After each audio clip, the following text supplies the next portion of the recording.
You got what I want, got what I want. You give me just one look and you know I'm good to go.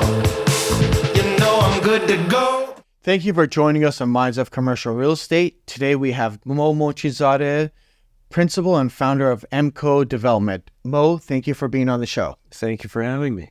Mo and I were introduced a decade ago almost through a mutual friend. Yep. And since then, you have done an amazing job growing your company. Thank you. Being out there and your ground up developments, and which we will get more into. Sure. So tell us how you started the company with your brothers and what each of your specialties are within the company. So there's three of us brothers, and we do ground up development. So we start with the raw land, and with the future in mind of what we want to do, sometimes we put parcels of land together to make a bigger plot and develop for residential projects. That's our focus. So we do what's called subdivision. That's where you take a bigger plot of land, you subdivide it, and then you improve it to build future homes. Our projects range from 30-unit projects all the way to 200-unit projects. And we put in what's called the infrastructure. That's the stuff you don't see. That's underneath the surface of the project. We put in the streets, the sewer, the storm drain, the electricity, everything that makes a project work. That's what we do. All right. So what do your brothers do? What are their specialties within the company? So I'm in charge of the land acquisition, the financing, and the implementation of the project. My brother, Ali, he's in charge of the design and approval of the project. It's a lengthy process in California. And my younger brother, Hamed, he's in charge of the construction, and he manages everything from A to Z on the field. Mo, recently you've done two bigger projects than which you usually are accustomed to. They're about 200 or 300 units, multifamily style. And tell how is it working with these, going after you acquired the land, getting the permits, developing it. Were there any hiccups? You guys obviously are using a lot of material, and with what happened with COVID, did that produce any, hiccups for you? Absolutely. So I'll talk about a project that we recently completed and we sold. Very complicated project. It was 200 units. And it was over 2 jurisdictions. So in some cities are incorporated cities, just like the city of Los Angeles, and there's some other places in town that are considered unincorporated areas. So the jurisdiction overseeing those areas are the county. So the city-county line went through this project. So imagine, half the project is in almost one country and half the project is in the other country. So it's a pretty complicated project. We get into California environmental and planning laws. There's an entity called LAFCO, which we had to go through because services are rendered through these jurisdictions. And we had to get approval from these different government bodies for the overall approval of the project and finally be able to build. So it was a complicated project. One of the things you asked was, how did the supply chain get affected after COVID? So our projects are long lead projects. For instance, 3 or 4 years of work goes into the project before dirt is even moved. And so when we sold this project, for instance, we were racing against the clock. We wanted to get everything done before this time clock explodes on us, right? So we're always racing against the time, against the clock to try to get it done sooner. And ever since COVID, we've been having a pinch on certain materials. Everybody who's ever built a multifamily in the last 3-4 years knows that if they didn't have their switch gears ordered well in advance, they're going to have a completed project and sit on it for 6, 7, 8 months because that's just how long it takes to get the switch gears in and the panels where the meters sit. Those have been critical items to be aware of and plan for far in advance. What are your future plans? What projects do you guys have, looking forward to do in the next, let's say, 5 to 10 years? Will you still, stick to multifamily? Are you thinking of maybe expanding to other sectors? We do development, so we're not necessarily married to multifamily, although it has been our bread and butter, and we've become really good at it because we're able to design the projects and make projects work where sometimes it's difficult to make those work. So being familiar with the local ordinances and the jurisdictional requirements, and to become familiar with them and be able to implement, it just gives a upper hand in having that niche. So our plan is to continue with the multifamily. We have looked at a few single family subdivision projects, and our future plans, we have our work cut out for us for the next 3 or 4 years. We have 4 other projects, similar nature. Some are going to be for sale multifamily homes, and some are going to be rental multifamily homes. What is your hold on these projects? Are there certain projects you want to hold? Are there projects you would like to sell? What's your long-term goal in respect to that? Well, the long-term, we started the company with the vision of building affordable homes. And that's kind of morphed into building affordable communities. So we take pride in what we build, and we want to build places for people to live in comfortably. Now, this might sound cliche, but there's not a single home or project that we've built that I wouldn't feel comfortable for my mom to live in. So that's a pretty bold statement, but it's been consistent throughout our company's life that we don't cut corners, and it's more important for us to build quality over quantity. Absolutely. And you asked about what's the plan for the hold. They vary. We build both for sale homes and for rent homes. Our strategy is to keep our rental portfolio, and we sell our for sale homes to promote home ownership and achieving the American dream. Very nice.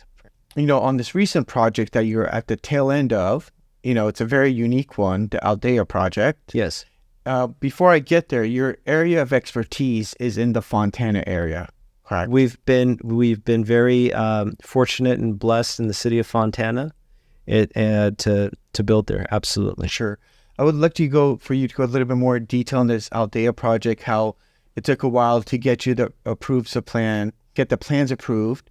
And if you can go a little bit more detailed on that, and, what's your thoughts? I know you have a lot of passion about this project. Sure. So that was a multifaceted question, right? Right. So we're in the city of Fontana, and we are in the what I consider one of the best cities in the state of California. Our growth is the focus of the city, and we're in the center of that growth. So you've heard of Route 66, right? And many people take road trips on Route 66. We're fortunate and blessed to be on Foothill Boulevard, which is Route 66. We've built 78 homes in an apartment community for seniors 55 plus. So we're kind of 55 plus on Route 66. And it's been a wonderful project. If you didn't know, this is in Fontana, and you came inside the units in this project, it could be a place in one of the most luxurious places in America, right? So it's the not necessarily by the local jurisdiction, but the state of California requirements of what we have to go through with CEQA. It elongates the process for which a project is approved. So Fontana's been great.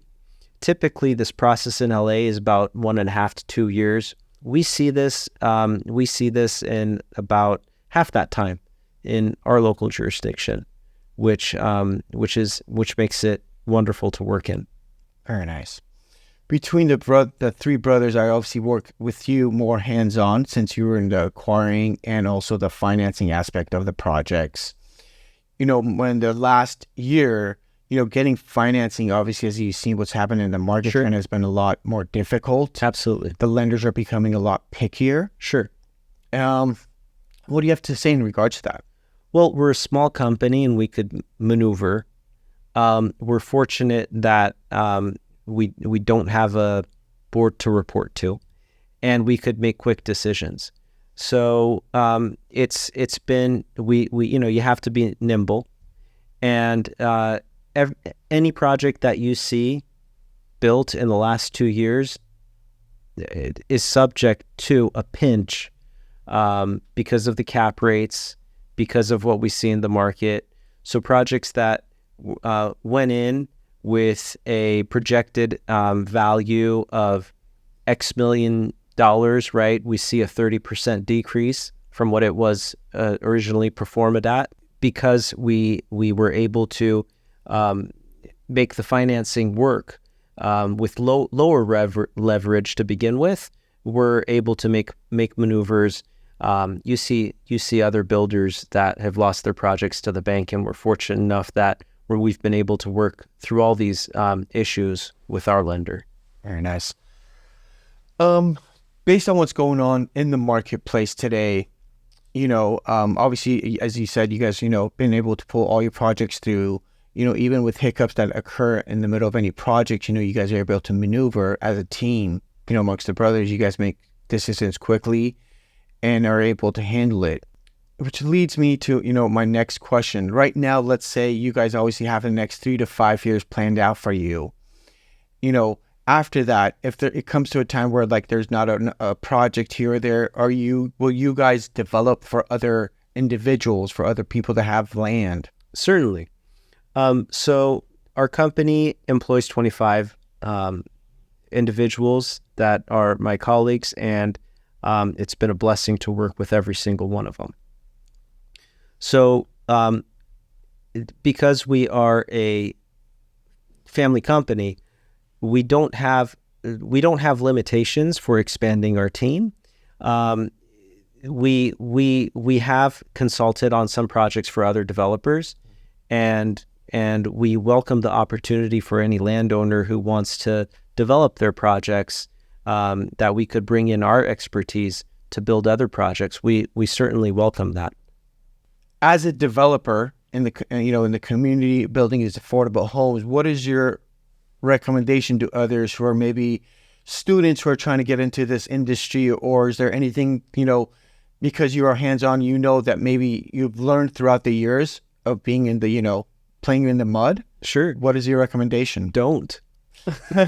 So, kidding aside, it's wonderful to be able to do what we do, to be able to build a home, build a place for somebody to live in, and them to thrive in what you've built is an amazing feeling of accomplishment. How I got into this business is I started as a civil engineer. I worked for an engineering company, and after that, I worked for the government. I was a civil servant for a number of years, and the best way to get into development is to work for another developer. I did that in between. So my career, if I, divided into 3 segments, right? First was I worked for an engineering company. After that, I worked for one of the largest developers in Southern California. And after that, I worked for the government. These were all before starting my own company. So I would recommend working for another developer. and to be a sponge and a learner. I love the learning process. I love to learn about what puts most people to sleep in the complicated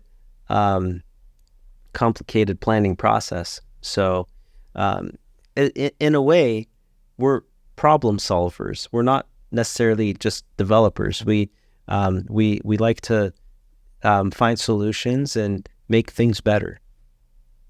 Very nice. Well, thank you for coming on the show. Look Thank forward you for to having you. me. Absolutely. Thank you for watching. If you enjoyed this episode, please give us a thumbs up, subscribe, share any questions or comments in the comments below, and follow us on social media. I look forward to seeing you next time. Let's get together. Let's get to having some fun. Let's do whatever. The night's looking so young. Let's get together. Let's get to having some fun. Let's get together. Let's get together. Let's get together. Let's get together.